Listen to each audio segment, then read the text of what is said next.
Programang ito ay rated SPG. Striktong patnubay at gabay ng magulang ang kailangan. Maaaring may masiselang tema, lengguwahe, karahasan, sexual, horror o droga na hindi angkop sa mga bata.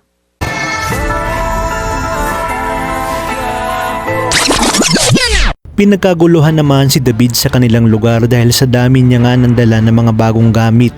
Sinabi naman ni Noy na big time na umano si David, kaya naman nakatikim si Noy ng kagaspangan ng ugali na galing kay David. At sa pagbalik nila Tanggol kila Roy upang ibigay ang bayad sa kanilang na-deliver na produkto ay ibinigay na ni Roy ang bayad sa kanila.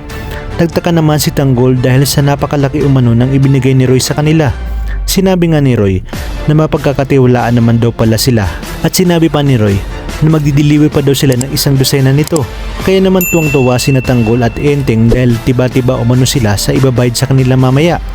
Kinabukasan nagpunta naman sila Olga sa pwesto nila Tinding at narinig nga nito ang pinag-uusapan nila Tinding at Tess na naghahanap ito ng abogado para kay Tanggol. Bigla namang sumulpot si Roda sa pwesto nila Tinding at sinabing nandito pa daw pala ang pamilyang kriminal. Kaya dito nagkasagutan si Roda at Tinding at bigla namang nakisabat si Olga sa usapan at sinabi nga ni Roda na kaibigan daw pala siya ng mga maitim na budhi. At dito nga nag-usisa na si Olga sa kaso ni Tanggol na walang kaalam-alam si Tess na isa na naman ito sa mga gagamitin ni Olga labang kay Tanggol. Lumapit nga si Tess kay Olga at tinanong kung may kakilala daw ba umano itong abogado. At sinabi nga ni Olga na mayroon siyang kakilala at mura lang umano at kakausapin daw niya. Sinabi nga ni Tinding na marami daw alam si Beng at maraming koneksyon na mababaka sa mukha ni Tinding ang pagdududa. Dumating na si Tanggol sa lugar ng kanilang bagong pagdidiliberan ng produkto. Matapos nilang ibigay ang produktong kanilang dala ay agad namang binigay sa kanila ang bayad. Ngunit sinabi nga ni Enteng na tingnan nila ang laman dahil mabigat.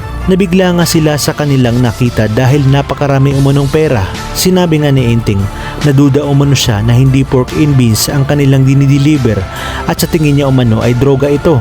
Iminungkahi nga ni Tanggol na titingnan niya umano kung ano ba ang laman ng kanilang idinideliver. At sa pagpasok niya nga ay laking gulat niya dahil tama ang hinala ni Enteng na droga nga ang laman ng mga canned goods.